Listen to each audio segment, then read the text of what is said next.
مولا امیر المومنین علیہ السلام کے فرامین کلمات کے ساتھ تیسرے حصے میں موجود ہیں۔ اس میں مولا ارشاد فرماتے ہیں، 5 نمبر ہے، مولا فرماتے ہیں العلم وراثۃ قریب۔ مولا فرماتے ہیں علم بہترین جائیداد ہے، اس کے پاس علم ہے اور پھر اللہ عمل کی بھی اسے توفیق دے، یہ بہترین سرمایہ ہے۔ مولانا ارشاد فرماتے ہیں علم، اور علم وہی انسان کے لیے فائدہ مند ہے جس کے مطابق انسان عمل بھی کرے۔ وگرنہ اس کی مذمت بھی موجود ہے۔ سورہ جمعہ میں اللہ فرماتا ہے مثل الذین حملوا التوراۃ، ان لوگوں کی مثال جن کو تورات کا علم دیا گیا، ثم لم یحملوها، پھر انہوں نے عمل نہ کیا، کمثل الحمار یحمل اسفارا، ایسے لوگوں کی مثال اس گدھے کی ہے جس پر بوجھ لاد دیا گیا۔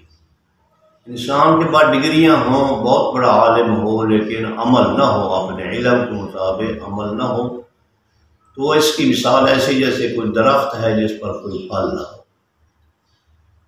ہو۔ یہ وہ دولت ہے، علم وہ خزانہ ہے جس کا اللہ تعالیٰ نے اپنی مقدس لارے کتاب قرآن مجید میں اپنے نبی کو حکماً جس دعا کا ارشاد فرمایا وہ علم ہے۔ قل رب زدنی علما، میرے حبیب کہو میرے مالک، میرے پروردگار، میرے علم میں اضافہ فرما۔ مولا ارشاد فرماتے ہیں کہ بہترین جو ہے سرمایہ جو ہے وہ علم ہے۔ اللہ تعالیٰ اپنے علم کے مطابق عمل کرنے کی توفیق عنایت فرمائے۔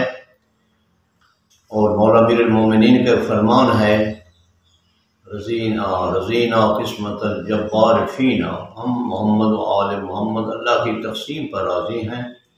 لنا علم اللہ نے ہمیں علم کی دولت سے نوازا ہے، دشمنوں کو اللہ نے مار دیا ہے۔ اور مولا سے پوچھا گیا علم بہتر ہے یا مال؟ تو مولا فرماتے ہیں علم بہتر ہے۔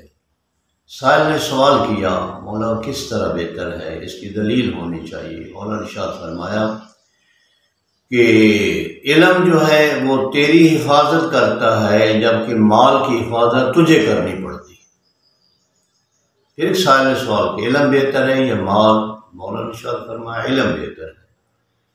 عرض کیا اس نے کہ مجھے دلیل چاہیے اس کے ساتھ، اور ہر سوال سائل نے ہر علیحدہ دلیل مانگی۔ مولا نے ارشاد فرمایا علم جو ہے وہ خزانہ ہے جو تیری حفاظت کرتا ہے، جبکہ مال وہ خزانہ ہے جس کو چور ڈاکو لے جا سکتے ہیں، لیکن علم کوئی خزانے کو مال کو چور ڈاکو نہیں لے جا سکتے۔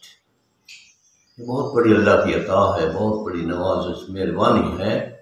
اس کے بہت سے لوگوں نے سوال کی علم کے بارے میں۔ مولانا المال یفنا عن قریب، فرماتے مال عن قریب فنا ہو جائے گا، جبکہ علم باقی رہے گا جس کے لیے زوال نہیں۔ اور مولا یہاں فرماتے ہیں علم جو ہے وراثۃ قریب، یہ بہترین جائیداد ہے انسان کے لیے، وراثت جدیدہ ہے، مہربان بہت بڑی اچھی جائیداد انسان کے لیے علم ہے۔ مولا فرماتے ہیں والآداب حلل محجدہ، اور اسی علم کا ایک شعبہ ہے کہ آداب جو ہیں یہ انسان کے لیے نئے نئے زیور ہیں، حلل مجددہ، جدید زیور ہے۔ عام جملہ ایک مشہور ہے با ادب با نصیب، بے ادب بے نصیب۔ جو انسان با ادب ہے، آداب سے لوگوں سے پیش آتا ہے، ہر چیز کے آداب ہیں، محفل کے آداب ہیں، گفتگو کے آداب ہیں، کھانے پینے کے آداب ہیں۔ اس طرح تو یہ جو انسان باادب ہوتا ہے وہ خوش بخت ہوتا ہے، لوگ اس کی عزت کرتے ہیں، لوگ نظر میں اچھا لگتا ہے۔ جو گستاخ ہوتا ہے، نافرمان ہوتا ہے، بے ادب ہوتا ہے، بڑوں کی عزت نہیں کرتا، چھوٹوں کو کوئی مقام نہیں دیتا، زیادتی کرتا ہے، تو وہ بے ادب ہے۔ فرماتے ہیں آداب، انسان کو بہترین جائیداد جو ہے ورثہ جو والدین سے ملے، وہ فرماتے ہیں آداب ہے۔ خالق کائنات والدین کو اپنے اولاد کے آداب سکھانے کی توفیق عنایت فرمائے۔ اور مولا فرماتے ہیں والفکر مرأۃ صافیہ، سوچ جو ہے، عقل جو ہے، سوچنا جو ہے، فکر کرنا، ہر کام سے پہلے سوچ لیا کرو، مشورہ کر لو، سوچ سمجھ کر قدم اٹھاؤ۔ فرماتے ہیں یہ سوچ جو ہے یہ ایک صاف آئینہ ہے۔ اگر انسان ہر کام سے پہلے ذرا فکر کر لے، سوچ لے اس کا انجام کیا ہوگا، مجھے اس میں نقصان کتنا ہے، فائدہ کتنا ہے، تو مولا فرماتے اگر سوچے گا، عقل سے سوچے گا، دماغ کو استعمال کرے گا، تو یہ صاف آئینہ ہے۔ اب آئینے کا کیا کام ہوتا ہے کہ انسان اس میں جب اپنا چہرہ دیکھتا ہے تو آئینہ اس کی رہنمائی کرتا ہے، یہاں داغ ہے، یہاں دبا ہے، اس کو دور ہونا چاہیے، یہ اچھا نہیں لگ رہا۔